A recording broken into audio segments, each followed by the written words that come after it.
Ladies and gentlemen, you know it's the Crocus Bag Farmer showing you my beautiful patch here of fever grass, which they call lemon pepper, ladies and gentlemen, bunched in here in my flowers by the crotons here. It's a magnificent seasoning. It is actually one of Thailand's #1 used season.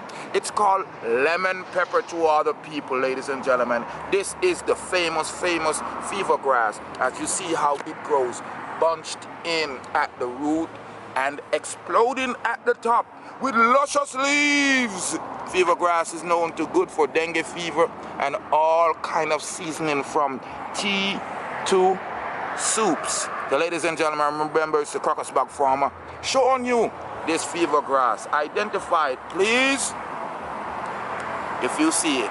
All you have to do is pick the leaves.